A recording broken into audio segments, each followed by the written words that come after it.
Hey everyone, and welcome back to Swift Guitar Lessons. Today I'm going to be offering some advice on a very important topic, and it's something that's come up in a lot of the comments I've seen in my videos, and that is how to play the guitar and sing at the same time.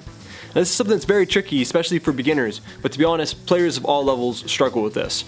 So I'm going to be offering you my top 5 tips for being able to sing and play at the same time.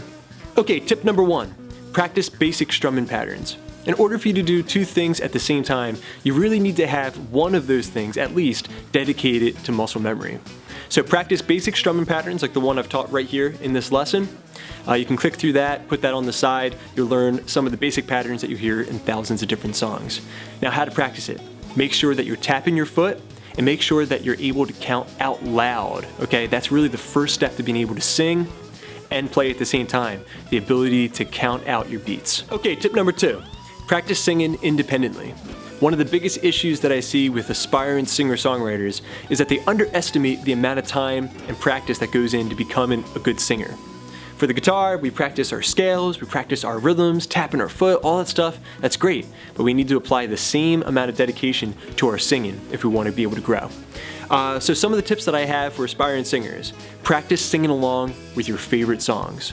Always sing along, really give it your all, especially when you're driving. It's a lot of fun, and it's also very freeing. So sing along with your favorite songs, be sure to groove and tap your foot, keep the rhythm as you're going, pay attention to the rest.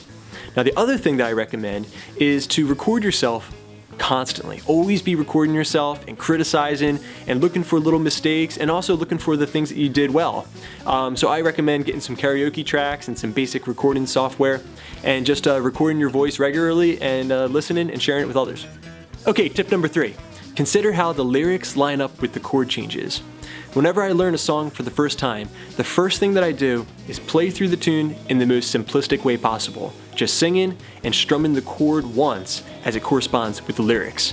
If you're listening to the tune, if you're familiar with the tune, you'll notice that the melody line kind of calls to the chord change, so a lot of times you can feel the chord coming. Now, the other way to tell is to look at a quality chord sheet like the ones I'm providing on the Patreon page. And I'm always very careful to put the correct chord over the appropriate words. That way you can see exactly where you're supposed to change chords. So, consider how the lyrics line up with the chord changes. Okay, on to tip number 4. This one kind of builds off of tip number 3, in that it's very good practice to simplify the strumming approach. So taking some of the pressure off, after you've sung through the song just hitting the chord changes, I would suggest that you play through a few times with just basic quarter notes. Just strumming down. Okay, I got a G chord here. Take a song like This Little Light of Mine, for example. This little light of mine. Alright, I got my foot tapping, I'm grooving along because I want to feel the rhythm. Alright, and I also want to be able to jump back in and always keep my time. So from there, I might throw in some 1/8 note strums. Practice with the down-up pattern. Very basic. This little light of mine,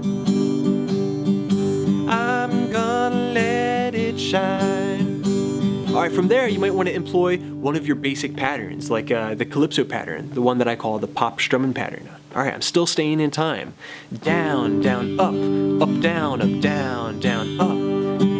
This little light of mine, I'm gonna let it shine. Alright, that sounds great now. This little light of mine, I'm gonna let it shine. So that was 3 tiers: quarter notes, building up to the 1/8 notes, and then throwing in some rest by doing the pop strumming pattern. Down, down, up, down, up. And that should be one of the patterns that you've been practicing all along and employing in various tunes. Okay, on to tip number 5, your final piece of advice. Consider how the actual strumming pattern lines up with the lyrics in the vocal melody. So a song that I always use to teach this in my private lessons is Stand By Me. It's a great song for beginners to learn, especially if you're not very good at singing and playing yet, because it has a very basic pattern, one that I've played in a lot of tunes. I call it the R&B pattern. And I'm just strum, slap, slap. This is one that I should already have been practicing and counting as I go, tapping my foot. 1, 2, and 3, and 4. 1, 2, and 3, and 4. Once I have the pattern down, I'll write it down on a piece of paper, the beats and also the down and up arrows and whatever symbols I want to use to indicate the different techniques that are being employed in the strumming pattern. From there, I'll write in different words to work as cues underneath, so that way I can see which motion kind of corresponds with the given word. So if you look here, I have a downstroke on the word night. When the night has, and then you can also see that I have a slap of the strings when the word has comes in.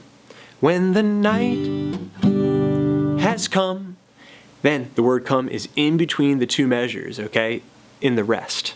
Let's try that whole thing now. When the night has come.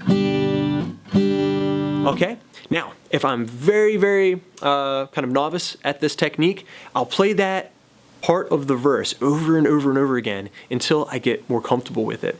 Because chances are the same exact vocal rhythm, okay, is going to repeat itself throughout the song. Okay, most songs do that. All right, then when I get to the E minor chord, and the land is dark. All right, really emphasizing so I can see how these two things line up. So I'm thinking about it as one thing. That's really the trick. I'm thinking about it not as two different actions, rather I'm putting them together and thinking of them as one. So this could be a little tedious. You gotta go through the tune, verse by verse, measure by measure really.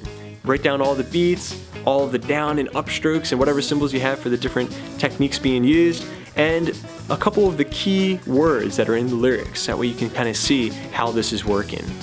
All right, this is going to be great for being able to realize also where the rest are, the breaks in between the words, which for a lot of beginners is the toughest part. Just kind of how do you keep the rhythm of the lyrics, and also how do you keep the rhythm of the guitar going at once? Well, you have to think of it as one thing. All right, everyone, thanks so much for checking out my 5 tips on how to play the guitar and sing at the same time. I hope you enjoyed it. Thanks so much to my supporters at patreon.com/swiftlessons. I hope you're enjoying the extra resources. I got many more lessons coming up, so keep checking back. Please subscribe, please share. This is Rob at Swift Guitar Lessons in Philadelphia saying happy picking.